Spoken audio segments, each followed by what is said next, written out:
Erev Tov Rabotai. It says something interesting in the Gemara, Masechet Brachot, also other Gemarot. It says there that it's better for a person to jump into a burning oven, in other words, to kill himself, commit suicide, than to embarrass somebody in public, shame him in public, to embarrass him. Better to kill yourself, better to do that. Why? Because if you embarrass somebody in public, you know what it says, right? Hamalbin penei chavero berabim en lo chelek l'ham. He has no portion in the world to come. If you embarrass yourself, your fellow in public, like this, in public, and you cause him shame. So that's what Rabbi said. Be careful about this because you can lose your olam haba because of this thing.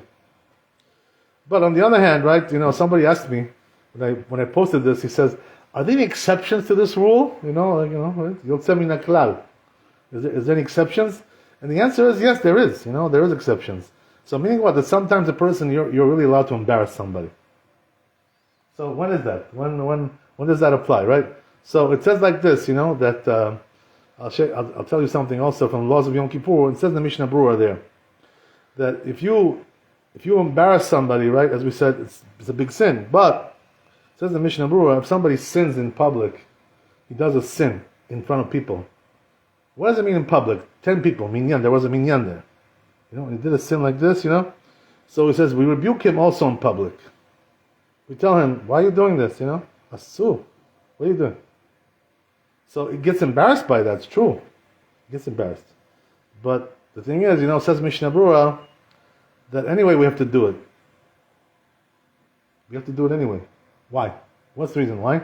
Because there's a rule like this, in the Masechet Eruvin, the Gemara, it says over there, Bimkom, b'makom sheyesh chilul Hashem, en mechabadim et harav. So you know what that means?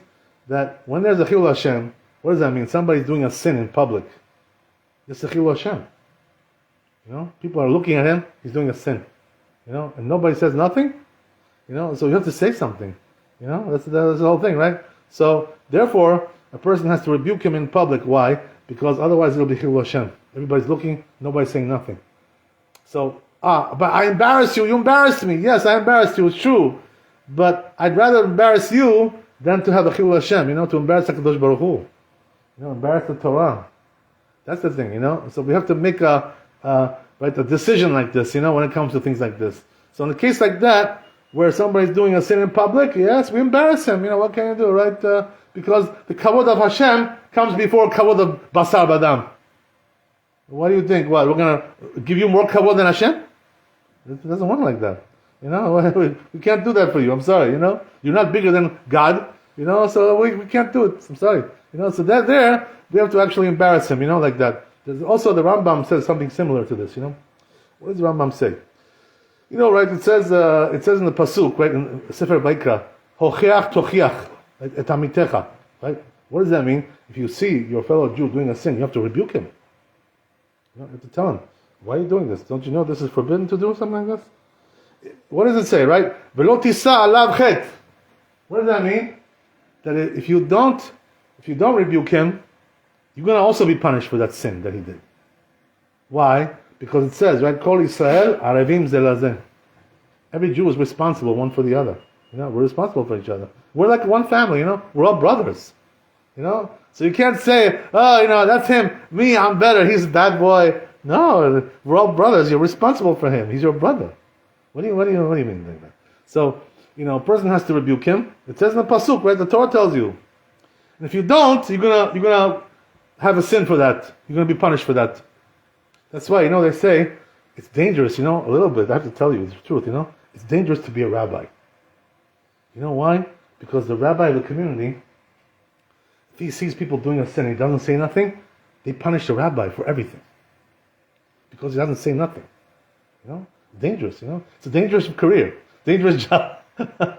But, Baruch Hashem, we want to be Talmid Chacham. It's a good thing to do, but you have to remember there's also responsibility. You're not being a rabbi to be just a politician, politically correct. Everybody loves me. Oh, he loves me. Boris loves me, right? Yonatan loves me. They all love me. We're all together. What do you mean they love you? You know why they love you? Because you don't rebuke them, that's why. That's no good, right? That's what the Gemara says, If they love you too much, that means you're not a good rabbi. They love you too much. Why? Because you don't say nothing bad. Only you speak sweet words to them. Sweet, like honey. Your mouth is honey. right? That's not good. To be a rabbi, you also have to be rough. You have to be tough a little bit. So you have to, otherwise you get punished for everything, whatever they do. You don't say nothing. Yeah, that's the thing, So what he's saying, who we are to judge? When Hashem sees him, he can punish him very much, right? Yeah, well, that's the thing, Hashem tells you, listen, I sent you over there to do my job, The Jewish people are the army of Hashem, we're his army. Understand? So we have to do the job over here for Hashem, Yeah, Hashem will punish him, it's true, but we don't want to get to that point, We wanted to stop it before that. So you're responsible to rebuke your fellow Jew, right? And the rabbi has to rebuke the community. If he sees what's going on, doesn't say nothing, he gets punished for everything. It's dangerous, Shem Yirachem. That's what they say, it says in the Zohar Kadosh, that if Talmid Chacham, tzaddik, lives in a certain place, and over there, they're not religious people, they're sinners, Rashaim, whatever, right? It happens sometimes like this, right? You live in a place, they don't keep Torah, they don't keep Shabbat, they don't keep Kashrut, they don't keep nothing. So what happens, right? That tzaddik over there, who's living there, he's going to be punished for all their sins. Why? Because he lives in the same place as they do. And he doesn't say nothing to them. Doesn't say one, doesn't open. No, I want peace, I want shalom. Yeah, you want shalom. Do you want shalom with HaKadosh Baruch Hu, or you want shalom just between you and your friend? That's what you want? No good, right? That's not shalom. That's dangerous to do something like that, right? So you got to rebuke. Okay, so that's what I wanted to say, right? But things like this, right? It says the Rambam, when you come to rebuke somebody, for something, so if he did, we said, right, if he did a sin in public, we already said, right, you have to rebuke him in public, because it should be Chilul Hashem. But what about if he did something in private, and you saw him, nobody else saw him, just you.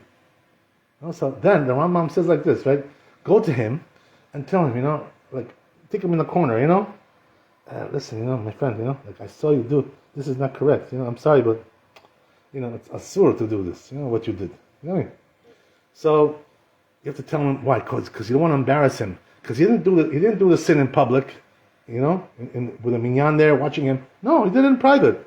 So tell him in private, So says the Rambam, but if he didn't listen to you, right? Also the Zohar Kadosh says the same thing. Zohar, if he didn't listen to you when you told him in private, and he says, no, it's okay, it's mutar, it's okay, bedil vayavor, it's okay, don't worry, everything will be okay, What if that person is just starting to get close to it? Right.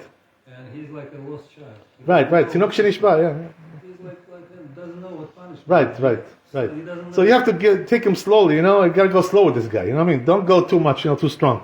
Otherwise you're going to scare him, he's going to run from you. I tell you, you're crazy. Fanatic. Oh my God, you fanatic. I run from you. No good. I don't want this. So you have to, you have to know who you're dealing with. Right? It's also true. It's true what you're saying.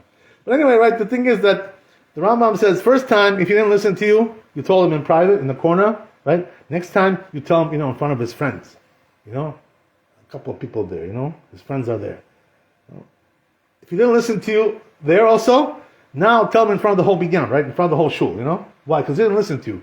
First time, second time, now third time. You tell him in front of everybody. Why? Because he's a Rasha, this guy. He doesn't want to do teshuvah, You keep telling him, he doesn't care, doesn't mind. So then you're allowed to embarrass him already. That's what the Rambam says, like this, right? So there are, certain times where a person is allowed to embarrass his fellow Jew. There are things like this. But in general, though, right? In general, that's why, the Gemara says like this, Hamarbin penech havero, barabim eno chelek lama. You know what it says, right? That he embarrassed his friend, right? His friend, it says. Why does it say his friend? It should say just, a Jew, whatever, anybody, whatever.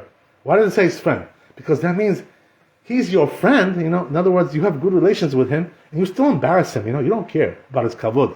This is a Rasha, a person like this. I mean, there's no problem, you have no problem with this guy, right? He's not a sinner, he's not a Rasha, he's not doing anything bad. And you're still embarrassing him, and he's your friend, and you're together, good.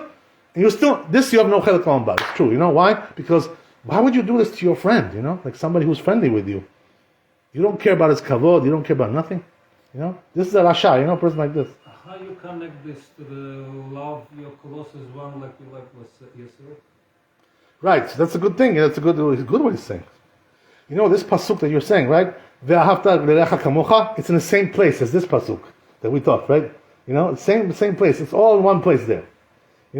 So what does that mean? You have to love your fellow Jew just like you love yourself. I mean, that's the thing, So what does that mean? If you're going to do something for yourself, also do it for him. The same thing, Treat yourself and him equally, because you have to love him also like you love yourself. But that's talking about, when everything is nice and good, kosher, right, everything. But this guy is a Rasha, you shouldn't love him. You're not supposed to love Rasha. But what he's saying is correct, what? Tinok shenishba, right? Somebody who doesn't know what he's doing, So says the Chazon Ish, person like this, even though he's doing some sins, we have to love him anyway. Because, he's Tinok shenishba, he doesn't know what he's doing, the poor guy, right? So we have to love him anyway, bring him close, to Kiruv, to Mekarev. You know what I mean? So if you see he doesn't know what he's doing, he's far away from Judaism, so treat him gently, be gentle with him, and bring him close with love. Like you know what I mean? Lost child. Right, exactly, lost child, Tinok shenishba, that's what it is. So, Maran used to tell us, I'll tell you one more thing, we'll stop here. Maran used to tell Rabbi, he used to tell us, yes, it's a mitzvah to rebuke your fellow Jew. It's true, we have to rebuke, If you see something doing wrong, you have to tell them. But he said, if you want it to be more effective, your rebuke, what you do? Before you tell them the rebuke, tell them something nice, you're such a good guy, you come from a good family, I remember your father was a tzaddik, your mother, tell him some good things, This way, when you tell him the rebuke, right, he'll take it more, in his heart, better, this way, right? Because first you lifted him up, and then you bring him down, right, like this, right, first up and then down. That's the way you gotta do it, This way it works better sometimes. That's the way it is in this world, So a little bit lift him up, and then tell him, okay, well, yeah, you're very good, but there's one thing I have to tell you, this thing is no good, this one, I'm sorry, but I have to tell you the truth, whatever. So this way, also another thing, it says in the Gemara that chanufa, mechanef, is a very big sin. What does that mean? That you compliment the Rasha. You tell him, oh, you're such a good man, you're a tzaddik, but he's a Rasha. You're telling tzaddik that he's a Rasha? You're telling Rasha that he's tzaddik? Chanufa, it's asur to do this. I mean, because why? If he hears people telling him, that he's tzaddik, he's going to do more sins, He's going to say, oh, you see, they think I'm a good guy, right? So I'll continue the way I used to do before. Chanufa, asur, to be mitchanef, to rashaim. The thing is like this, the Maran used to say, Rabbi used to say that also here, same thing. If you want to rebuke this guy, right, to compliment him a little bit, first, chanufa is okay, because you're doing it to rebuke him, in the end, what I mean? That's the whole thing. So that's okay, but just to compliment him, tell him, you're such a good man, what a good man. He drives to shul on Shabbat, he drives, comes in, parks in front of the shul on Shabbat. This is a good man, he's a tzaddik. Don't call him tzaddik. Don't say sheker, don't do chanufa. That's the thing, right? Baruch Adonai le'olam, amen ואמן. לפי חנניה בן השומר, רצה הקדוש ברוך הוא לארץ ישראל, לפי כך חיבר להם תורה ומצוות שנאמר לחפש למען צדקו יגדיל תורה ויאדיר.